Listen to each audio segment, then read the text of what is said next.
Oh man, it really does feel like we're flying Canadian Bro Show. Come on. I Yeah. dig this tune, bro. I like it better than the other thing. I know. I mean, thank God for Chris Wright, my buddy who did this. And my name is Paul Bale. This is the Canadian Bro Show. The first iteration of the Canadian Bro Show is all Canadian.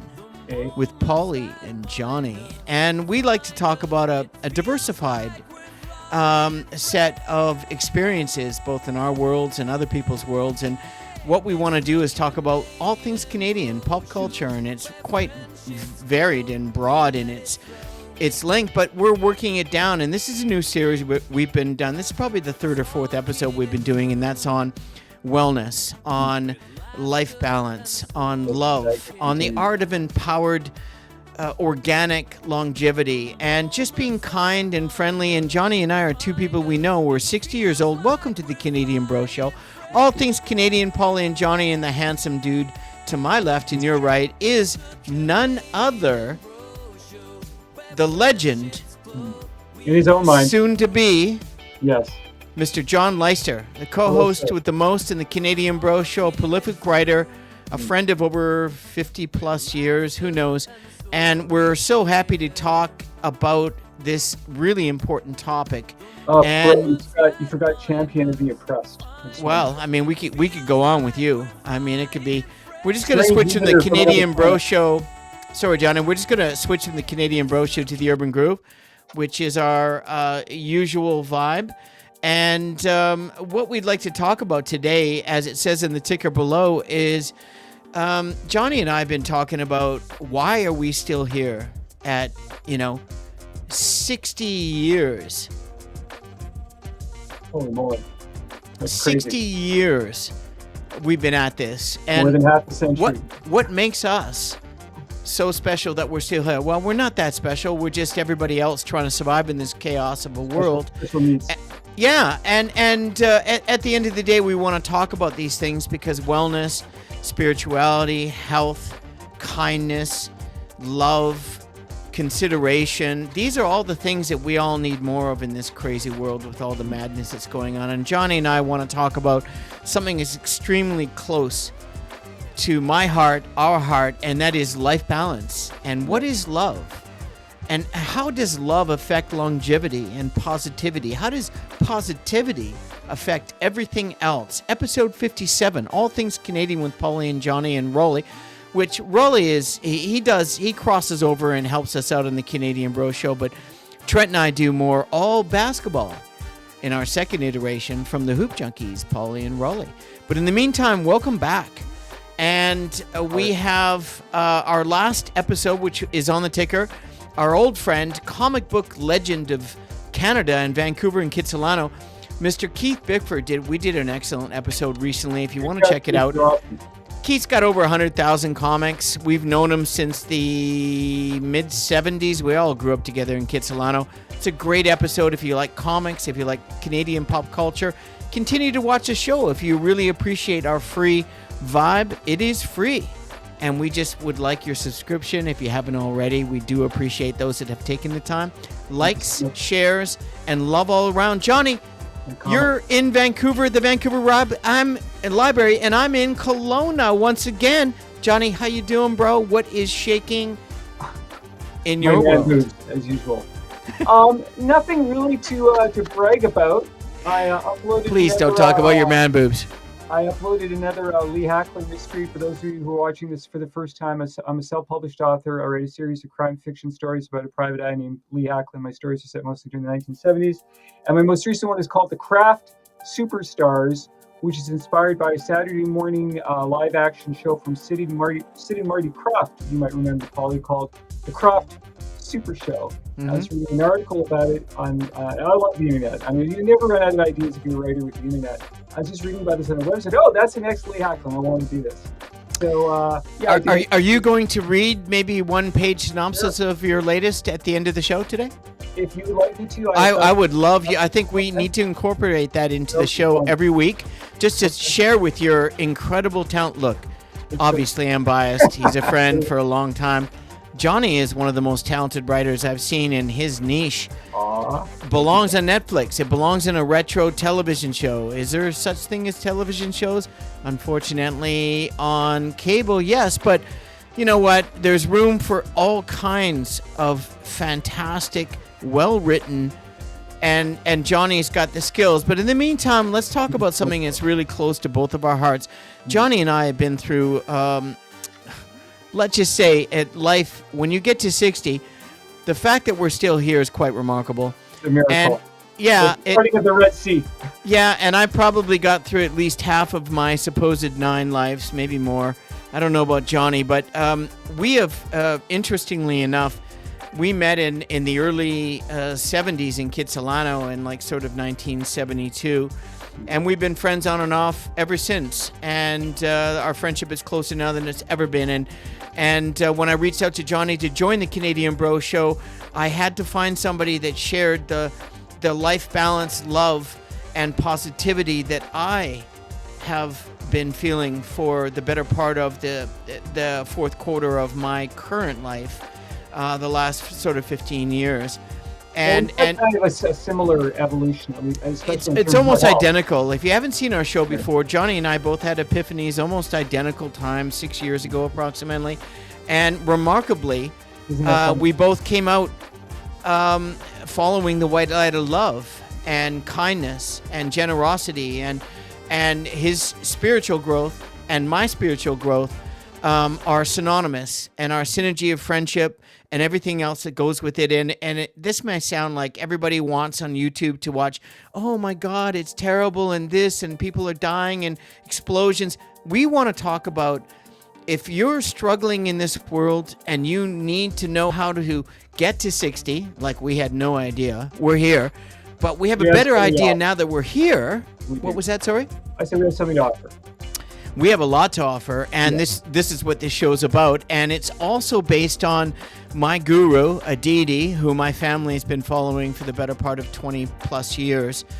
She's now 77, 78. She just finished her, she's in the last stages of finishing her world tour in Europe. She's now in Italy and Rome, and if my wife and I, who's Roman, we could be there, we would. But my cousin Bliss and her husband and my uncle Stefan and his wife Sarah are there and following Amma on this world tour. And Amma is an Indian deity, and people say, oh my God, there's thousands of them. Well, there's none like her, in my opinion. She is amazing, and this episode is dedicated to Amma, and her religion is love. And that is exactly what we're trying to talk about, manifesting love, all things Canadian with Pauly and Johnny. Johnny, how would you like to start our episode off? We've both been talking about this for quite some time. Please, just lead us off and share with us how important is this episode, this topic, to you and your life. Well, I mean, it means everything to me. I have a series of bullet points on my phone, and the first one on my list is, in 2019, I wouldn't say that I was thinking about killing myself, but I kind of felt like this is as good as my life is ever going to get. So I told the story a million times before. I reached out to God, and ever since then I've become more motivated to become my mind's eye version of myself. And how did you reach out to your God? I was lonely. I was just spending way too much time by myself, and I came home from work one day and I said, Heavenly Father, I need you. I need your help. I want to be not just ordinary John Leister. I want to be super John Leister. And I appreciate your comic book candor, but at the same time, this is serious stuff. I know. We went through both major epiphanies in our life, and you might be going through it as well. So our job today is share with you a little bit about our journey and a lot about our love, our guidance, our spirituality. And Johnny, 6-7 years ago, we both had an epiphany. Tell us briefly what happened to you. How did it unfold? Well, I mean, I just felt like this is as good as my life is ever going to get. It's not going to get any better. Which at that time wasn't very good. Well, I mean, I was just spinning my wheels. I was making just enough money to keep my head above the water. I put all my eggs in one basket. I weighed 235 pounds. I was a junk food addict. I was a DVD addict. I would make sporadic attempts at self-manifestation. But it didn't take until I felt loved, truly loved for the first time, which is what I received from God. Now, obviously, I've had people in my life who loved me. Obviously, my parents loved me, and I've had friends and family members who loved me since I was a kid. But when we have low self-esteem, when all we're thinking about is what we don't like about ourselves or what we could have done, our regrets, our ruse, and our remorses, our remorsefulness, then what happens is we don't feel worthy of love. So if someone loves us, it's very easy to have a knee-jerk reaction and say, oh, well, there must be something wrong with that person. That's why some people never marry. That's why there are people who live a long time and they never have an intimate relationship. I believe there are people out there, it's hard to believe, but there are people out there who will never have any sort of intimacy because they have this self-loathing that's based on a distortion. Now, some of it might be chemically caused by bad wiring, but I also think that it is mostly dependent upon what we focus on. If you love yourself unconditionally, if you love other people unconditionally, accept them warts and all for who they are, what happens is it calms us down a little bit. When we're freaking out, when we're in a constant state of anxiety and stress and worried about the future, and then I want to get to my top bullet point, which is that when I made all these changes. Are you going to go after you intro? Are you going to go into your first point? Yeah, my first point right now is what happened was I stopped watching the news. And again, I'm not telling people don't watch the news, because obviously it's good to keep up to date on what's going on in the world. But you have to be able to do it in a detached way. If you are sensitive, if you're vulnerable, it's very, very easy to, because most of the news is negative. Most of the news is about all the calamity and the chaos and corruption and confusion, the wars and the violence of the world. That's what 99% of the news is. At least that's my perception. Which is 99% of what we're trying to do with this show, the opposite. Right. And I don't think it's possible for a person to watch that stuff and not be affected by it unless you're a complete sociopath. I agree. When I stopped watching the news, and here and there I catch little snippets. Mostly I get the news from you, what you're talking about. I was like, oh, I didn't know that. What, Trump's president again? Oh my God, really? Seriously. What happened was I started focusing on more what's within my control. And when I started doing that, I felt empowered. And again, you and I and everybody watching this podcast, we all have to think in a way, and it's not going to be the same. We're not peas in a pod. We're not a race of robots. We all have our own way of thinking. But we have to figure out a way to think in a way that's motivating. And I've discovered since 2019 that love, which is the theme of the show, is the ultimate motivator. When we feel loved, there's somebody who loves us, and for me it's God, who accepts us for who we are unconditionally. We want to make that person happy, and we're not going to do that if we warm a bench. You have to get off the bench. You have to get on the plane. Shouldn't we? Sorry, but you're talking about your God and love. Yeah. Shouldn't you be focusing on the love that you need to give yourself? Yeah. And then allow God to enhance that? Well, that was your God. That was the catalyst. Once I felt God's love, then I began to love myself, and I began to focus on what I already knew I could do. And at the top of that list was write. And I always knew that I had a creative spirit, but I just didn't have the self-confidence. You've always been creative. You've never had the self-confidence. Exactly. But I've known Johnny for 54 years, but he's here with us, and we interject because we've got a really good episode, and it's all about positivity. But Johnny, getting to your soliloquy, we'll cut it a little bit. And what is the most important thing that love has brought you thus far? We've talked about this many times over the last year. We've done 90 episodes plus in the Canadian Bro Show, thank God. And without you, I wouldn't be able to do that, and Trent and others. What is the synopsis of you at this point with regards to love and your love for your God and your guidance and where you are now 7 years later? I'm moving much closer to the John Leister of my mind's eye. In other words, there's who we are in the real world, and then there's who we are that's in our fantasy life. That's attainable.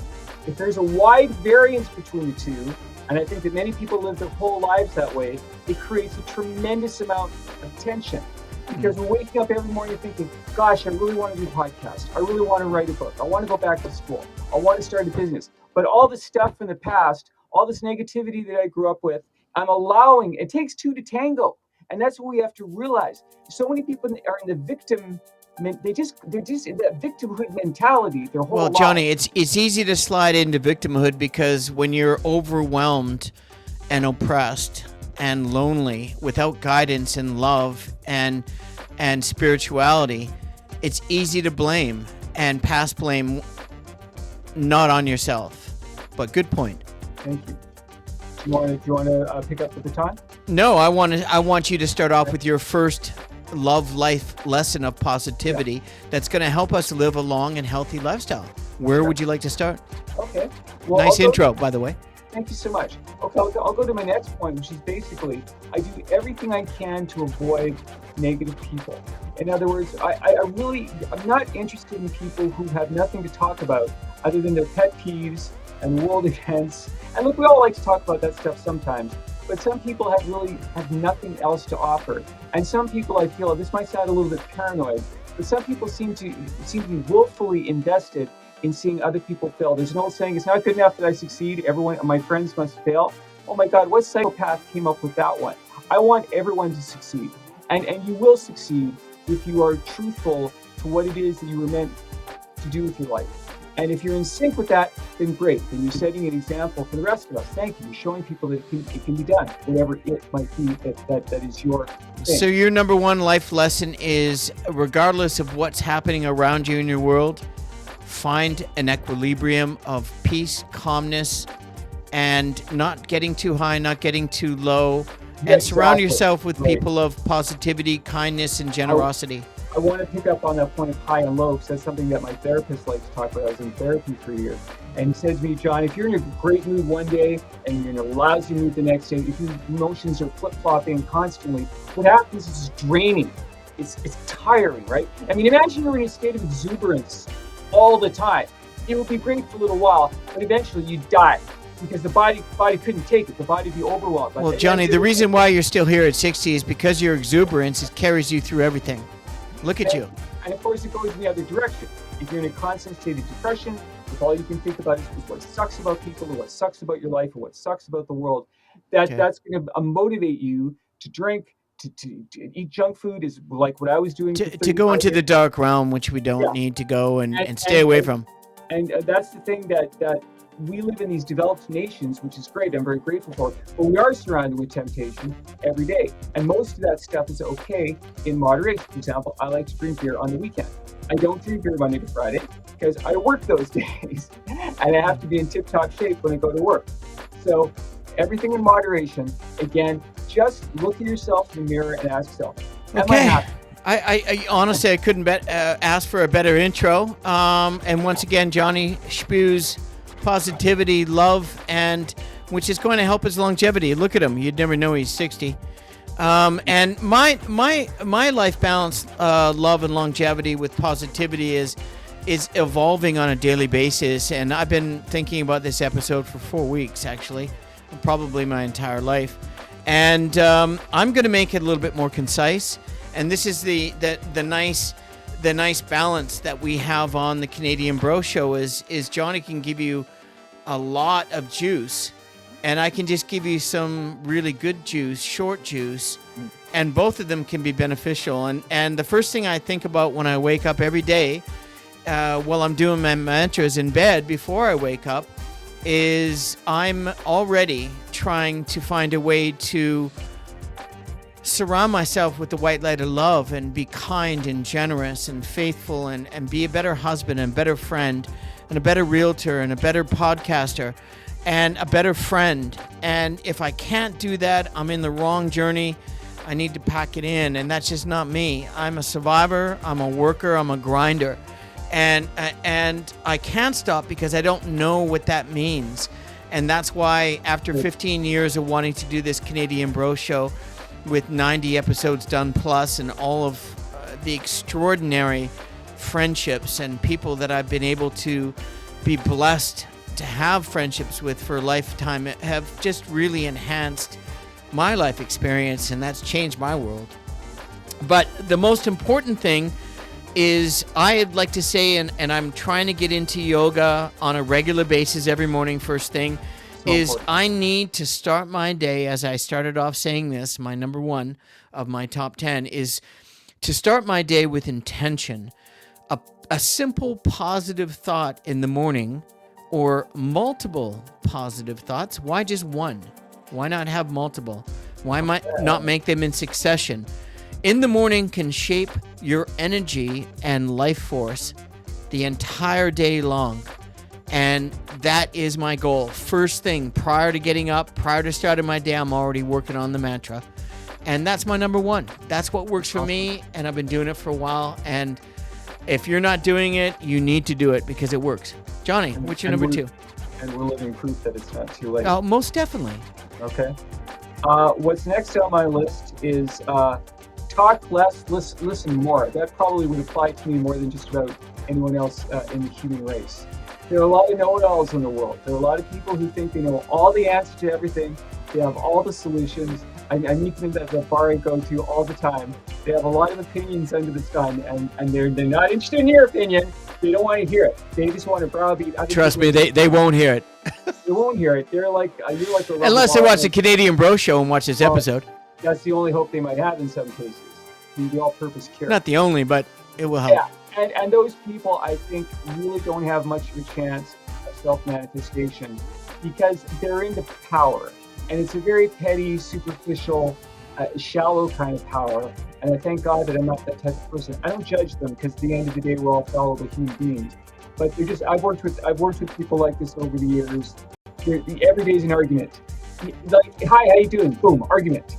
Like it's nothing. It's just like an opposite reaction to everything. And what we have to remind ourselves, and even at 60, I have to remind myself of something because I'm sensitive. I'm still sensitive to any suggestion of criticism. You know, if I hear something at work that even stinks, it has the faintest whiff of criticism, I have this gut reaction that I have to push down. Because what I tell myself is... That's, Johnny, that's another episode, but I totally understand where you're coming from. And what I have to tell myself is, they mean well. This is a really important lesson I feel. Never question another person's intentions. Because when we do that, I believe that it disempowers us. I think it's really important to give people in general, there's the odd extreme exception here and there, but generally speaking, I think we need to give people the benefit of the doubt because it reduces the stress. And again, all of this, everything that we're talking about, I feel in a nutshell, is about reducing stress. Because stress is disempowering. Well, it can be empowering, and I guess for some people into it. But for me, it makes me feel weak inside. I want to feel calm. I want to feel peace. I want to feel in control, particularly as it pertains to my job, because that's the image I want to present to people. Because wherever things go wrong, all the time, it's a daily crisis. It's one thing after another, and I love it. And I'm always smiling. I'm cheerful. I introduce myself, and that's one thing about doing this kind of. I work security. I'm doing it for 35 years. I was just going to tell people that haven't seen the show. Yeah, Johnny doesn't work as a corrections officer in Surrey at a minimum or maximum prison facility. One day, I actually worked in a jail for 1 day. You did tell me about that. Yeah, never again. There's a reason why he's doing the job he's doing now. Johnny wouldn't be in maximum security as a correction. I think he'd be excellent, but I don't think Johnny's the right guy for that. I'd be somebody's wife. You would be somebody's wife's. You know what I'm saying? But this show's about life balance, love, longevity, positivity. That's great, Johnny. Can I go to my next one? Keep this moving? Please, sir. So Johnny already mentioned this in his first one, and surrounding yourself with uplifting people.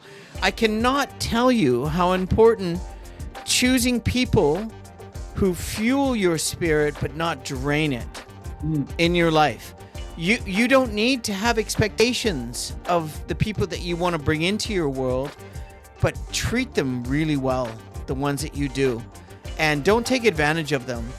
And allow them to give you everything that the reason why you brought them in, to feed your soul, spirit, and mind, and help you move on to my next thing, which leads into my first one, starting my day with intention. That is, after intention, I like to, after yoga or in a spiritual mantra session, which can go on for 30 mantras or 5 or 1, is I like to practice gratitude as soon as that happens and remind myself all day long. Be grateful, be humble, and be blessed, and understand your life could be so much worse. And everything I see around me on a daily basis says exactly that. And it reminds me even more when I see somebody's demise. And my surprise is how fortunate. And at this stage, it doesn't mean it's going to last forever. It never does. But you just honestly, something simple like practicing gratitude. Like if you miss the bus and you want to say, fuck, and then, why me? But No. it's not about you.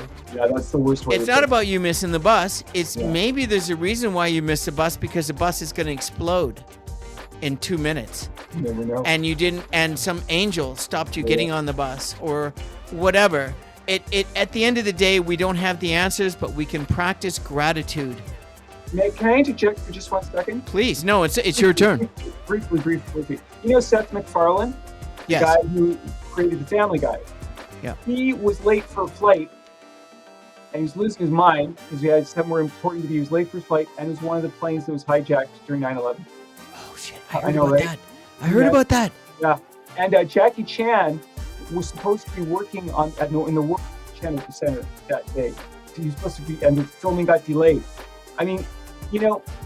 And those aren't the only two stories. I've heard a bunch. I mean, it's a cliche to say things happen for a reason, and I don't believe this kind of stuff is preordained, because life can suck sometimes. But no, you're right about gratitude. Gratitude is an attitude.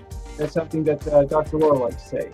Yeah. And when we feel grateful, when we think about what we have, not what we don't have, when we think about what we don't have and then do nothing about it, again, that creates a feeling of hopelessness and anxiety. And so what do you do next in that situation?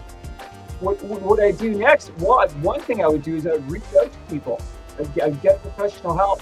I would read a self-help book. I'd watch a motivational. Don't be afraid to ask for help. Right. Exactly. So, especially men, some of us who are alpha, like to think of ourselves as alpha males. We have huge chips on our shoulders, and we want to do everything by ourselves. If I hadn't asked people to help me when I was trying to become a self-published author back in 2018, someone else would be hosting this podcast with you right now, because I couldn't do it by myself. Johnny, I wouldn't bring anybody else. The only reason why I brought Trent in was after you. Thank you so much. I mean, I probably could have done it, but it would have taken a lot longer. Our egos can be like a superpower, but they can also be like an albatross around our necks. Because if we're walking around expecting other people to bend to our will all day long and understand our feelings and their sensitivities, then again, it's just that the hill of our life becomes much steeper. And just a reminder to our current, the Canadian Bro Show, the people that follow us and watch our show, and to the new people, 87.5% since we started this journey a year ago watch the show, but they don't subscribe. And if you're watching the show and you've watched it numerous times, if you could just do us a favor and please subscribe. Just pause the video, hit subscribe. There's a button on below Johnny's Canadian outfit all the time, and we'll talk about it many times. You know how it works in YouTube. We really appreciate it. We just reached a goal in 1 year. It took us a little bit longer than we wanted. We're about 102, 103 subscribers, which is not a lot, really, in the grand scheme of things. But we started off in this show a year ago with only 6. And our goal is to get to 500. So and Johnny and I are very passionate. We do a show like this because we want to help people. We're helping ourselves by helping people. Believe me, we wouldn't be doing this show if we weren't helping ourselves. We helped ourselves long before doing the show. The reason why we're doing the show is because we finally decided to step up and change our world, right, and grow and expand. And Johnny, would you like to finish off with that one? Is that Sure. where you're at there? I just want to throw this in. It's better to strike out than to not step up to the plate. At the end of the day, this is how life works. We have to step up to the plate. We have to have it in our mind's eye that we're going to fail, that there are going to be hiccups and obstacles and barriers. No, we have to learn how to accept failure. We're not going to fail every time we do it, right, but to be able to understand how to fail successfully, right, you can fail. You can be successful by not failing, understanding the exact same thing. I'm talking about those of us who are trying to make dramatic changes in our lives. I think we all are. Right, and when I tried to publish my first book, holy moly. I mean, I had in my mind's eye 3 clicks of a mouse and boom, I was self-published author. No, it was a real uphill battle to get that book posted, right? Now, Johnny, it still is, but you're still at it. if I had the same mindset that I had before, and this is another important thing. When you embark on the adventure, here's an example of joining the gym. How many people quit the gym after 6 weeks? I would say 90%. How many people don't even get to the second or third session? Right, because the first workout is too much, it's too hard, they can't get out of bed the next day, right? Right, we've all had this experience where we can't move our arms and legs, right? Because we had a stupid personal trainer. Baby steps. You have to take baby steps. If you're relying on passion and enthusiasm to achieve your goals, you will not achieve your goal 9 times out of 10. You have to, because you're building a house on quicksand. You're filming a movie and you haven't got the script nailed down yet. You have to change the way you think, right? Because the way you have to manifest the mindset, right? It's almost like rebooting a program on your computer, which is where Johnny and I are not telling you what to do. We're telling you what you need to do based on our own experiences, right, exactly. And it works. What we're spewing is not spewing; it's positivity, it's love, it's encouragement, it's kindness. We care because we cared about ourselves to make the changes that we needed to do. Right? Exactly. So that was beautiful. Let me go into the next one because we got to keep this going. This one's really quite common. We talk about it all the time. Focus on what you can control. A lot of people really have a difficult time understanding what that sentence means. Focus on what you can control. Well, we don't control everything that happens in our life. In fact, I would say largely 95% of what happens in our life we can't control. But it's not really about control unless it's about love, kindness, generosity, and patience and positivity. Because by doing that to yourself, you're going to benefit your friends, your family, your coworkers, your loved ones, and even strangers. It has a global impact. It's what we do. Every second of every day, if you can understand how powerful that can be, you can change people's worlds, but more importantly, change your old world. That's why we're talking about this show. It's love, positivity, and longevity. And Johnny and I were 60 in. We're not ready to pack this in. God willing. I don't really see myself as 60. I see myself as 6. Dude, let's just stay in the moment. Let's stay in the moment and finish the show. So I say focus what you can control. It's really quite simple. We didn't create these. I wrote these myself. Johnny wrote his. We're both writers, but we also are voracious readers for the better part of 50 plus years. Johnny, where are you going next? Okay. My next point on my quote unquote bullet list is be open to new ideas. Bruce Lee said it best. We all have cups. We need to keep them empty. Again, this goes back to an earlier point. If you're going through life thinking you know all the answers, you're a know-it-all, and all your opinions are sacrosanct, then not very likely you're going to manifest whatever it is you want to do to life. Just because you're a know-it-all could mean that you're actually brilliant and have a Mensa of like 160, and actually might be beneficial to society. But I know what you mean. That's the 1%, I think. I think it's more than that. I think it's 20%. Okay, fair enough. So yeah, be open to new ideas. Put your ego on the shelf. And look, I read the Communist Manifesto by Karl Marx when I was in high school. I read it cover to cover. I thought it was total garbage. But I was glad that I read it because I understood what it was. But, I read the first couple of pages. Like, there's no way I'm going to subject myself to this. It was a whole book of 2 + 2 = 5. Yeah, no, thanks. No, thanks. And communism. I've never followed communism for a reason. But whatever. Like a lot of people believe in it. I'm sure there's a message here, Johnny. So sorry for interrupting. That's okay. No, you interrupt your heart's content. Yeah, be open to new ideas.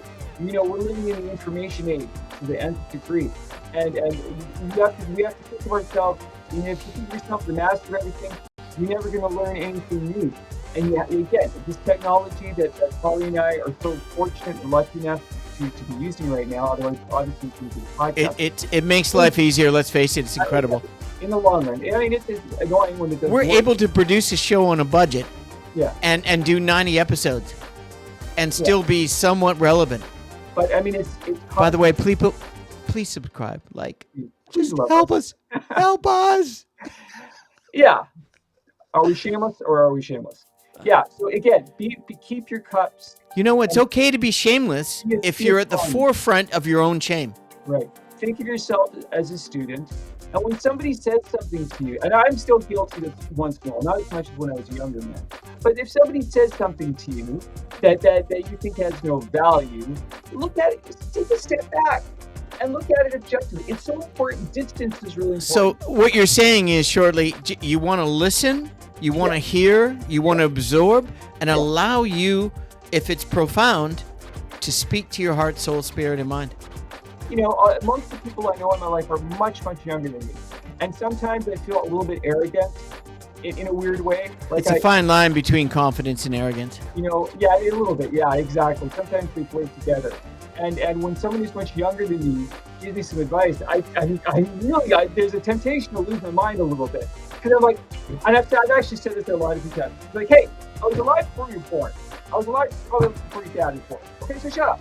But I don't do that, obviously, because I don't want to lose my job.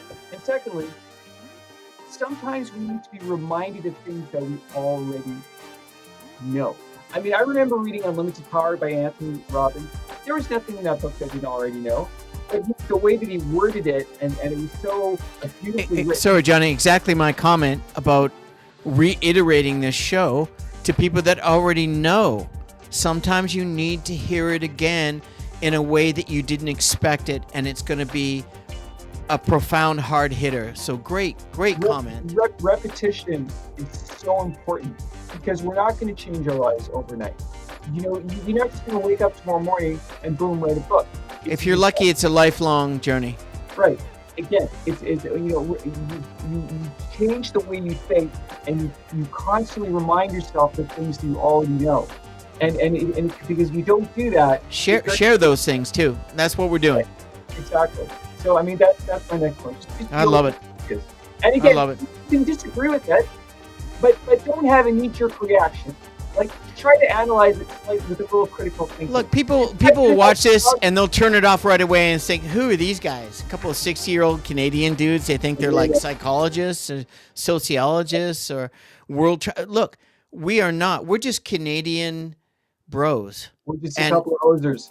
And we are. And if you don't like it, take off, eh? And if you do like it, take off anyways. Come on back. Bring some beer. Let's party. Let's have fun. Let's go have a barbecue. Let's go light a fire.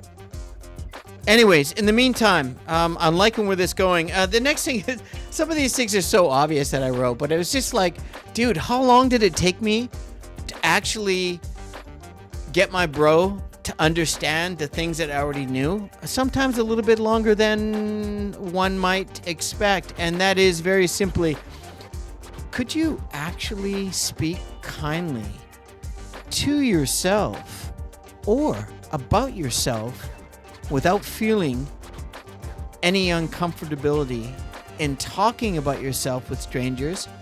Obviously, you're not a narcissist sociopath if that's the real you, because you're the opposite of that. Is at the end of the day, speak kindly to yourself and speak kindly to others. So important. And just keep that very simple. And if there's something you need to share that's not positive, maybe it's best you just keep it. Let sleeping dogs lie. Right. So I'm going to wake up and say, you moron, you did it again. Paul, what's wrong with you? No. Well, as opposed to, oh, Paul, you're such a silly fool. You just keep on doing the same mistakes, but you keep on trying, and that's why I love you. Look, that sounds a little fucking weird, but at the end of the day, this is how we, without going to therapy, I can't afford therapy, but therapy to me is this show. Therapy is talking to my friends and family and my colleagues and coworkers and strangers about how we can solve the dilemma that is so much pain and suffering and divisiveness in this world. Let's learn to love. Let's learn to live. Let's learn to, you know what I mean? And that's where I like to go with that. Johnny, it's up to you, bro. What are you up to next? I want to follow up with you, what you talked about. Your inner monologue is the foundation of feelings, and our feelings is the foundation of our actions. If you're walking around feeling lies about yourself, if all you can think about is what you should have done, what you shouldn't have done, oh, I said a stupid thing 20 years ago, my God, all that stuff is just going to weigh you down. And it weighs other people down too. Again, that goes back to my early point about everything we say and do has a global impact. I like to think that every second of my life, this is a bit whimsical, a bit Baron Munchausen, but I like to think that Johnny? I think that's preposterous.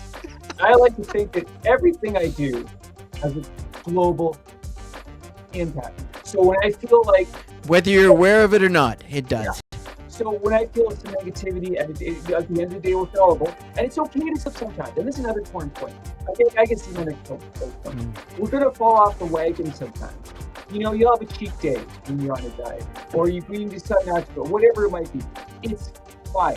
The worst thing that you can do, and I'm speaking from my own experience, not throwing stones in the glass house, the worst thing you can do is beat yourself up. And there's a lot of people living their whole lives this way. When we beat ourselves up, again, that makes us feel unworthy. No, we do that intentionally because we feel unworthy and we want to play the victim of our own demise. The world's smallest violin. I'm telling you, man. I honestly, can you imagine playing a violin anyways? And the world's smallest? My fingers and hands? Forget about it. It's not going to happen. No.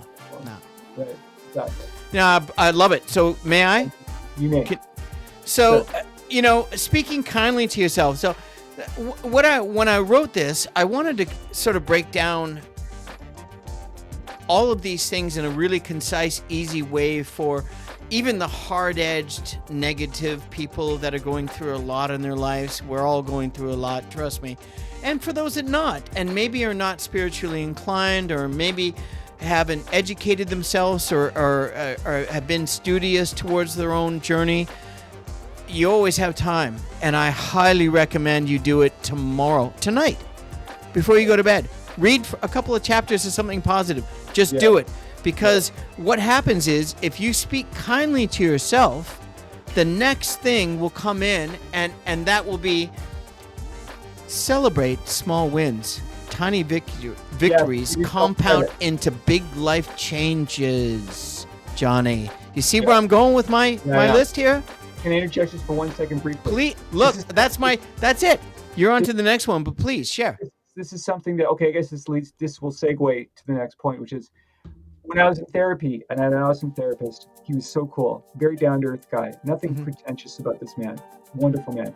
He said, we have to love ourselves unconditionally. This is something we talked about this before. If you say to yourself, I'll only like myself if I have $1 million, you might get the $1 million, which is great. If you lose it, you're going to go back to hating yourself. And again, it's going back to this flip-flop, jerking your emotions from first gear to fourth gear constantly. Again, it's draining. What we need to have you need a philosophy that begins with a default position, because life is hard sometimes, and things do happen to us sometimes, and people are cruel sometimes, and things happen that are beyond your control. If we don't have a trampoline in our mind, if we don't have some kind of a cushion, again, life becomes much harder. We feel more stress, more anxiety, more tension, and that, again, all of that is disempowering. And my trampoline basically boils down to this: like, there. It's not the end of the world. You need help, John? Ask for help. You need information. Go get it. The important thing is, if we sit on our hands and fret and worry and stew over whatever our issue is, that's like a snowball that's rolling down a hill that's getting bigger and bigger. You know, it's interesting. You brought this up. You brought this up in many of our episodes, and we've done almost 60 together so far. So many times. It's obviously something that's very important to you, and it is to me, and it should be important to those that are not aware that it could be important for them. And you hit it on the nose. That is one of the biggest things. Now, if you can climb that hill and come to that realization, you've made the start of that journey. You're not finished. You're just starting.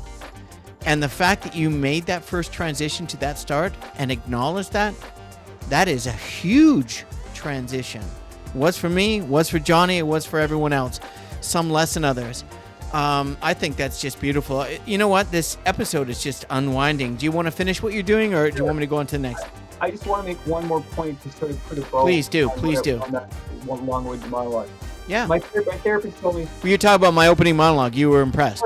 Part of the therapy was that I had to, every time I went to another session, I had to give him a list of things that I gave myself credit for that I don't normally give myself credit for. Again, because people don't want to give themselves credit when they feel the opposite.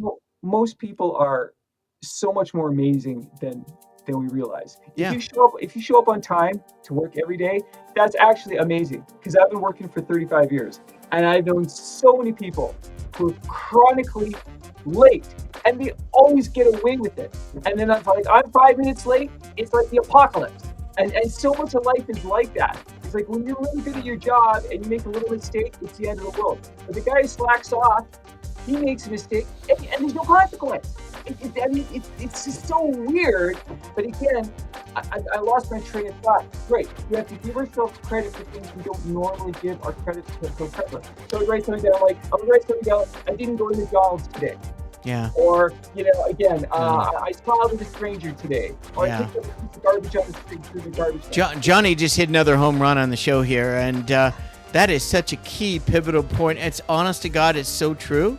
Yeah. And we're spewing this because we've experienced this 60 years now. If you can get to 60, that's great. We're not finished this journey.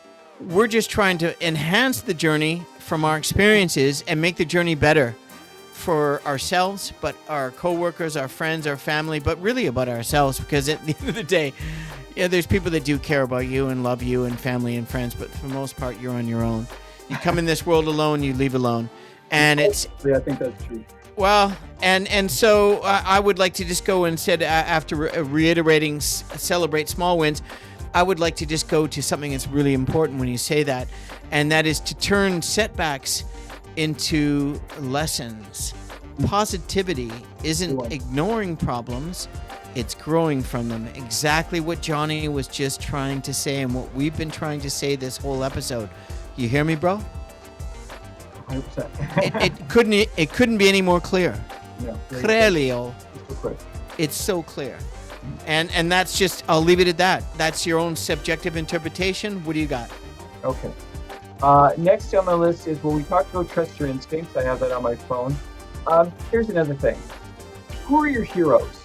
Who do you look up to? There's got to be at least one man or woman in this world that you think is a rock star. Now, if you're living your life the way that I lived my life before 2019... Johnny, I know who yours is. Sorry, it's Superman. And Bruce Lee. And Paul Bale. No, but Superman's number one because Superman just sold the number one. Isn't that crazy? How much? I told you earlier today. It was like obscene. Yeah, crazy amount of money. 6-7 million for one copy? Unbelievable. I mean, it's scarce. That's what makes the thing valuable. Scarcity. Well, I mean, 1937, bro. It's quite a long time. My grandparents aren't here. Thank God my mom's still here. And anyways, let's get back on the topic. Okay, let's get back on track. Right. Again, who do you look up to? Who do you respect? If you feel like you're flapping your wings in life, if you feel like you're spinning your wheels, one step forward, two step back, open your eyes, look around, and ask yourself, who is the one person that I admire the most?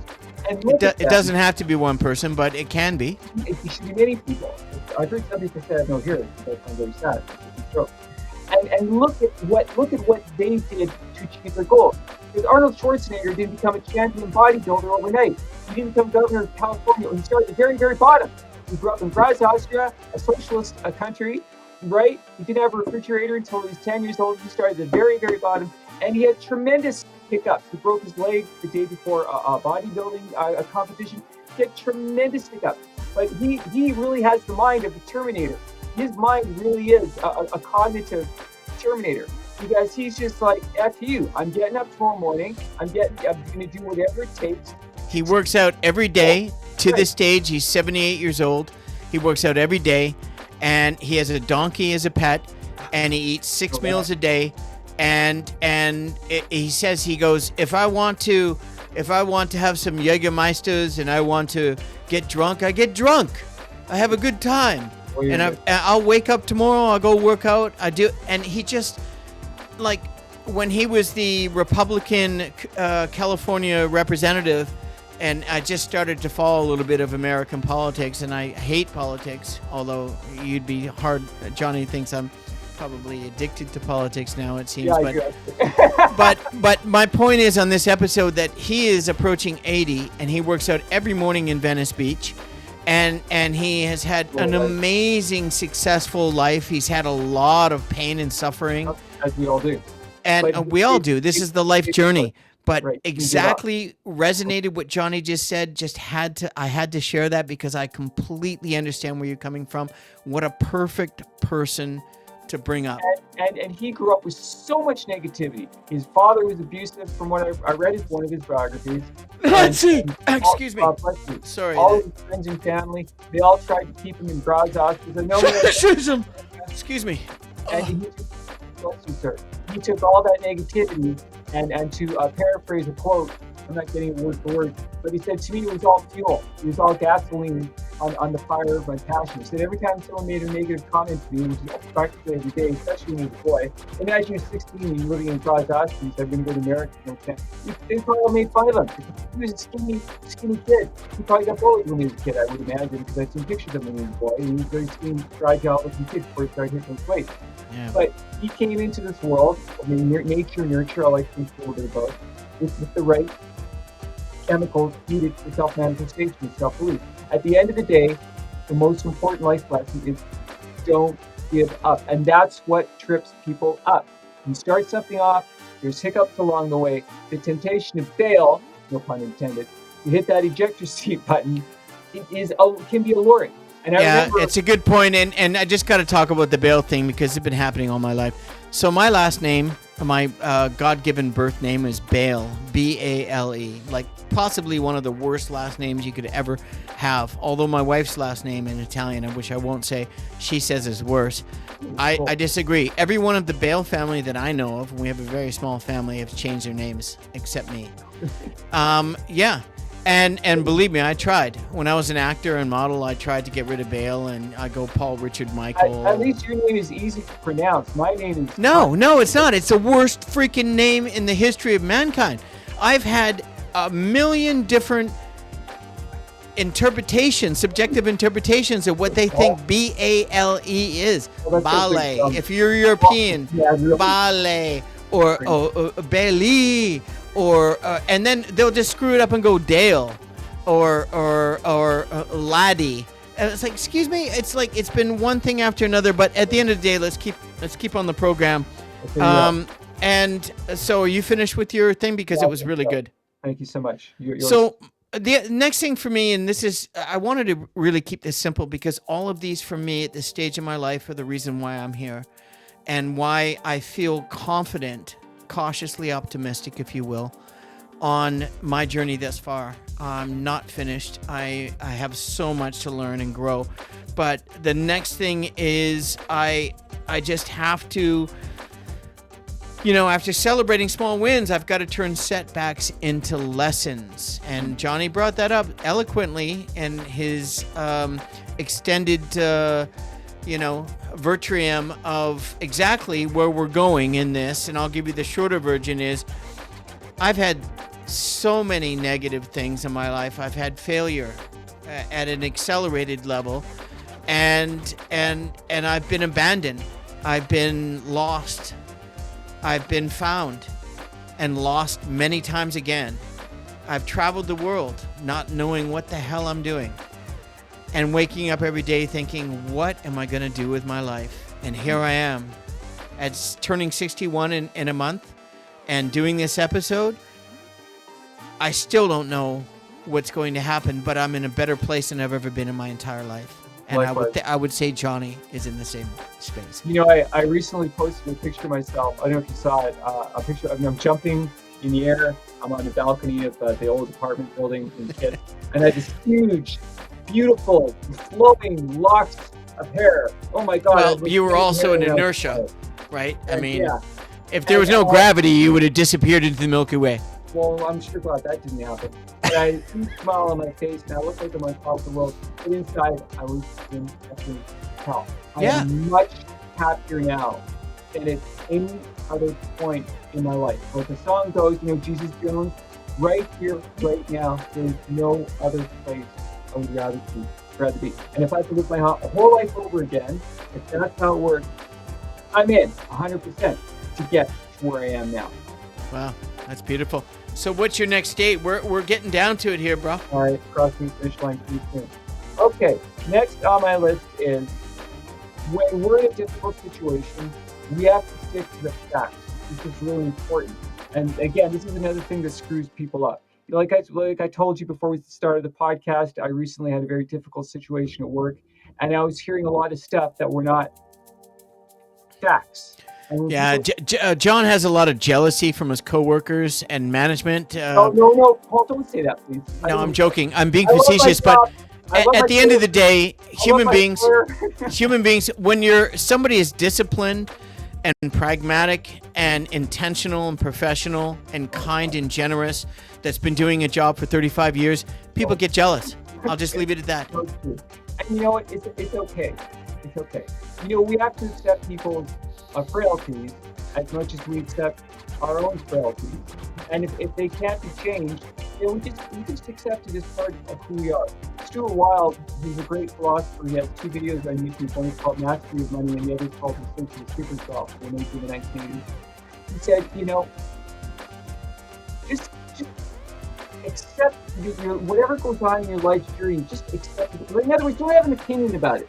If I had an opinion about every perceived criticism, you would be having someone else as your host on this podcast right now. Because then all of that stuff is disempowering.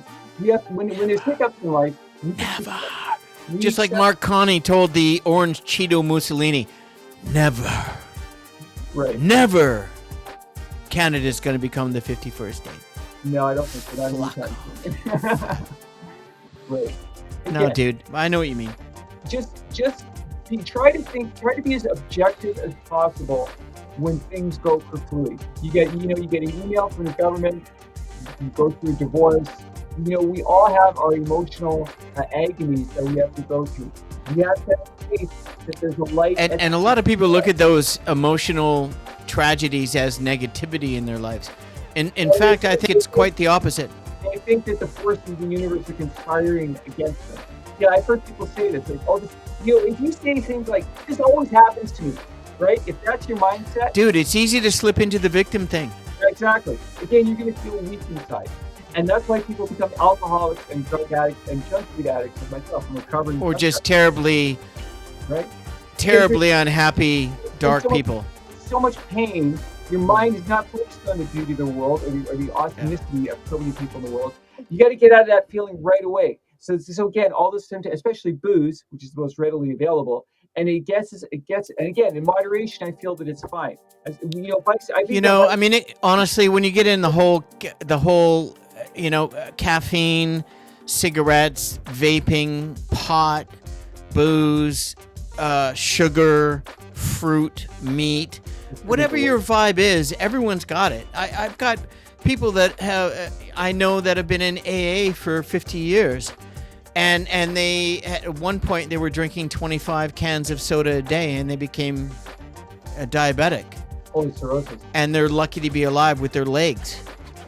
So, I mean, a lot of conditioned people, and this is what we're trying to get to at the end of this thing when we get there, is this is not an answer. This is just a free social setting on a free YouTube channel called At the Canadian Bro Show, where a couple of 60-year-old Canadian bros have been through it all.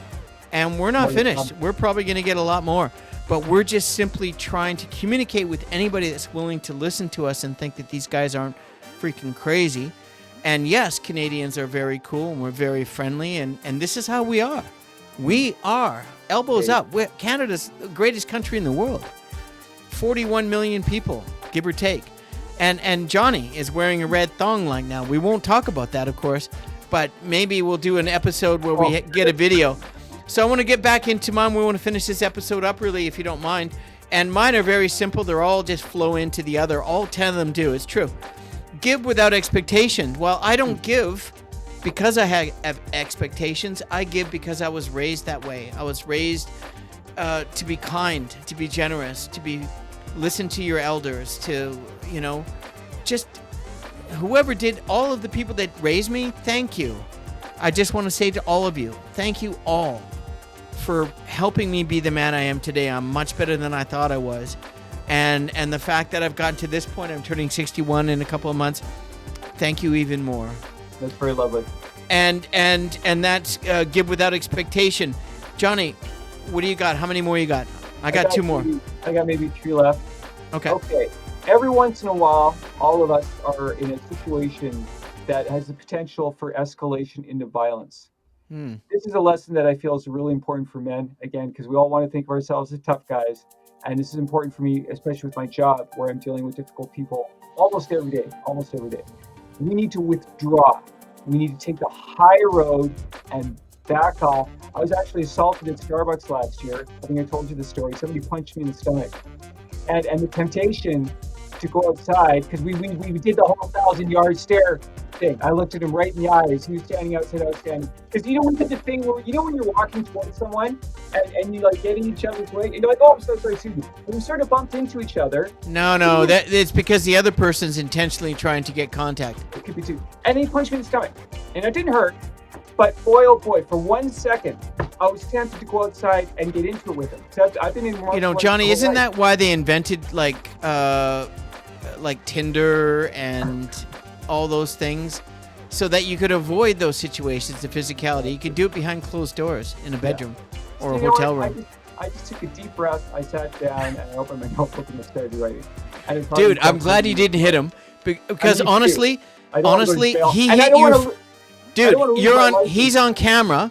He hit you first in a Starbucks. Yeah. I would have dropped the guy. I know you would. And it would have been on camera, and he hit me first. And if he wants to litigate, sorry, that's unacceptable. This is not what this show is about, by the way. Yeah, I don't need the hassle, and I just think it's better not now. No, but I mean, why'd the guy hit you in the first place? If you don't need the hassle, why did he need the hassle? He had to attack you. God only knows. Well, I mean, we don't need to go there. We're talking about positivity and that morning. But I took the high road, and again, I don't see it as cowardice. I see it as taking the high road, looking at a situation objectively. Now, if you push me up against a wall, then that's a different story. Yeah. Johnny took the high road, which I'd recommend, because there's a lot of people that are a little bit unbalanced, and this show is about people wanting to be balanced. It's about life balance. And the next episode, to be life balance, I think is probably one of my most important of the 10 that I would like to speak about today, and that is protecting one's energy. And say no when needed. Boundaries are self-love. And my favorite actress in the world, the British actress, I think she's turning 80. And she is one of the most prolific actresses in the world. I won't say her name because of the quote.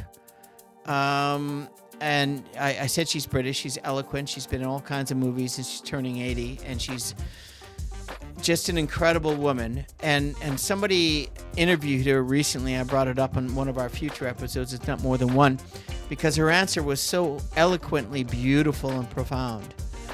The person actually came up with a good question and said, if there is anything that you can learn, and this was about 5 years ago when she's about 75, 76, I think she's approaching 80, and she's just a beautiful woman, still beautiful. These ladies, some of them, they get into their 80s and 90s, Sophia Loren and Monica Bellucci and these gals, and they're just absolutely beautiful. Helen Mirren. Oh my, we could go on. Absolutely. Yeah. And she said, quite frankly, in the interview, and she goes, do you mind if I curse? Would that be okay? Because what I would say is the one thing I wanted to say more than I probably should have in my entire life is to tell people to fuck off. And Helen Mirren, she said it. It's legal. It's not copyright. And yes, we don't swear on the show. This show is not for children. We're adults. We're 60-year-old gentlemen. But honestly, when I broke up laughing, and it was one of the most profound things I've heard in a long time, and it's very succinct. It's not one that I would do. I have done it, but I understood where she was coming from, and I thought it was really beautiful. I mean, there's some people that's the only thing they understand. Well, that's why they need to understand it, I suppose. Yeah, but anyways, on a positive note, going into yours and then mine last. Okay, I'll do one more. Okay. Okay, this is the final chapter. Enjoy the journey of your life. Final countdown. If you're not enjoying the journey of your life, because all our destinations are the same, 6 feet under, it's all about the journey. You need to make changes, and you better do it right now, because time is marching on. And for me, the finiteness of time, again, that's been another motivator. I can't stand it when people our age moan and groan about getting older. For me, getting older has been nothing but a win. If I knew in advance that I was Connor McLeod and I was going to Dirk, I'm the only one, that I was going to live for 1,000 years, again, I'd probably still be 235 pounds saying, oh, I'm good. I got 1,000 years to write a book. I got, no. Johnny, you are so precious, bro. You are so precious. I am what I am, like Hawkeye. No, but I mean, you're amazing. It's like, oh my God. Like, if we don't get syndication, we get picked up on a satellite channel in like, Canadian I don't know, Realtor. Hungary. And they love us. us in like Hungary or whatever. I think Let's do that, because my mom actually even came out and said my mom loves Johnny, and she doesn't say that about a lot of guys. And I was like, oh, okay, Mom, what about your son? I didn't even bother, because a lot more, bro. no, she's telling me what she's telling me for a reason. Why can't you be like Johnny? Because that's why I got the channel, and it's because I needed to find a love balance. I needed to find love. I needed to find longevity, and at 60 years, longevity is we're not done. This is what we need to do. We need to live life voraciously, to have passion and to have laughter and go out and have a beer and hug somebody and go through some hard times and go through some issues at work and relationship issues. This is what the journey's all about. And to finish that, I would like to, if you don't mind, Johnny, finishing the episode with this episode is based on my Indian guru. It's not mine. My family, they embraced her. I fell in love with her. Her name's Amma, A-M-M-A. Look her up on YouTube. She's in the midst of a world European tour anyways, and I believe she left Germany and she's hitting Italy now. And, the photo from the show was taken from the calendar of my favorite month of Amma, releasing the doves into the air, which is, really beautiful. She's beautiful, and her religion is love. So it's not a religion, it's just love. Okay, that's what this episode's about, and what is going on in this world. And you have to lead with love. Love fuels positivity, whether you realize it's affecting somebody's life because you brought it into their life or not. It doesn't matter. It's contagious. It spreads. Absolutely. It's a contagion of positivity, and that connection can help us all have a powerful life balance. And the episode of this show, episode 54, I'm very, very happy to do this with my good friend Johnny Leister, the best writer I know. And thank you all for joining us. I'm telling you, it's just incredible. Like, to be able to do this stuff is like, dude, I honestly cannot believe it sometimes. But I just want to put the subscribe button above Johnny's head to match his red toque. And that if you enjoyed this, look, we really appreciate we've got 103 subscribers, so thank you kindly. I'm going to reach out to all of you individually, and anybody that leaves a comment on our show, Johnny and I will answer every single one of them, every single time. And that's what we do as we grow. But in the meantime, thank you for this special episode. This is really incredible. I've been wanting to do this episode for a long time. I hope you enjoy it. Right now, we've got Keith Bickford, who is our friend, the Kitsilano comic book guru. He's got over 100,000 comics on our most recent episode. Check out at the Canadian Bro Show. And Johnny, please talk about your how people can watch your skills and talents on Facebook and wherever else you're advertising your skills.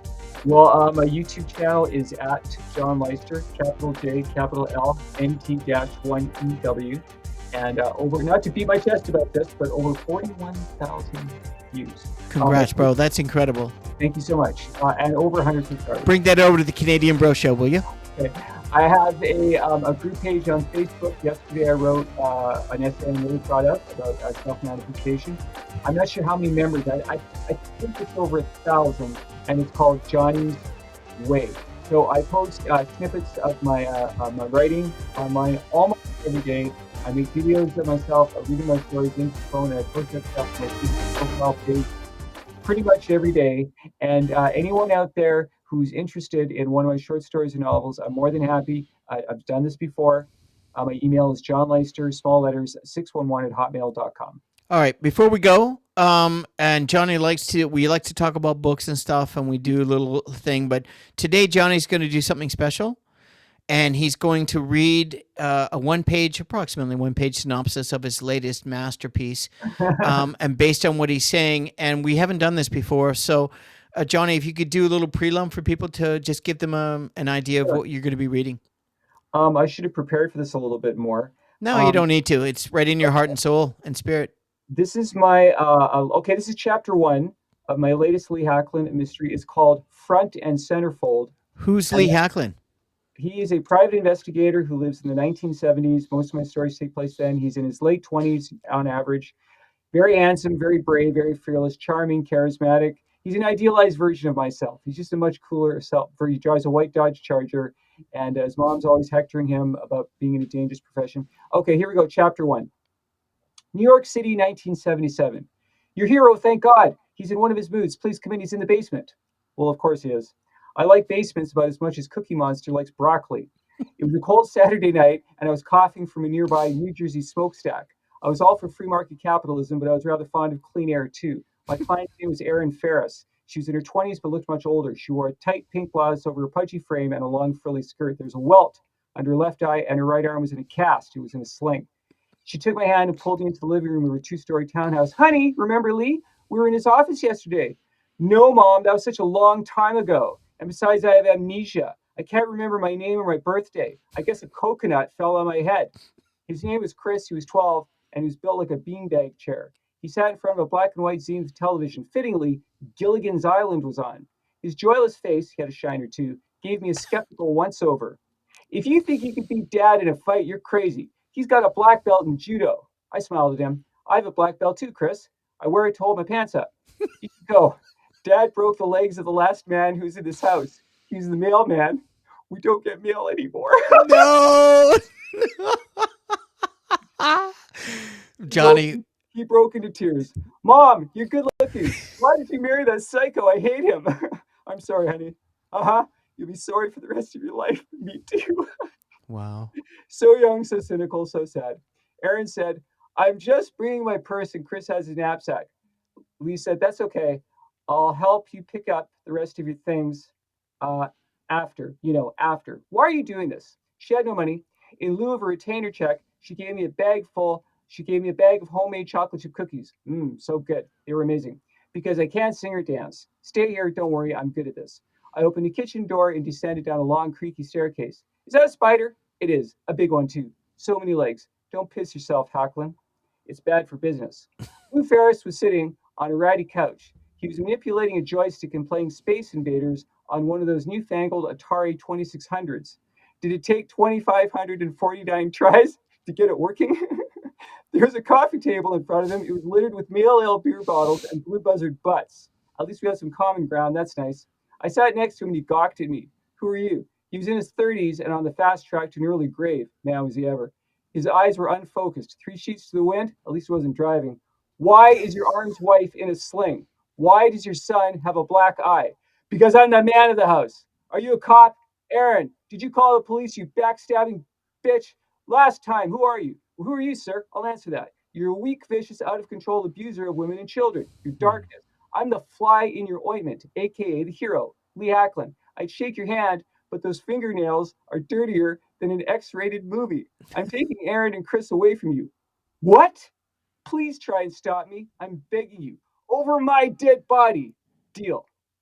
Compassion is for the innocent, not the wicked. And I delivered another dark soul to the devil down below for him to feast upon. Good Wow. riddance.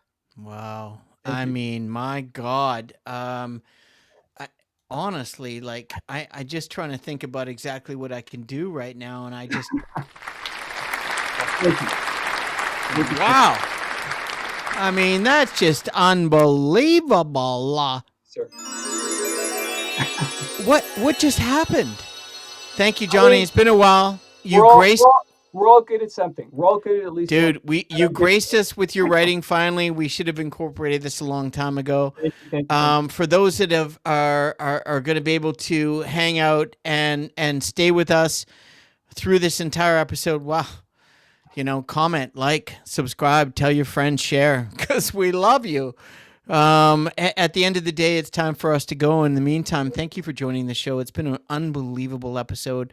Everything I was hoping for. Oh, Johnny wants to do a pun. Not that we want to drag this on anymore.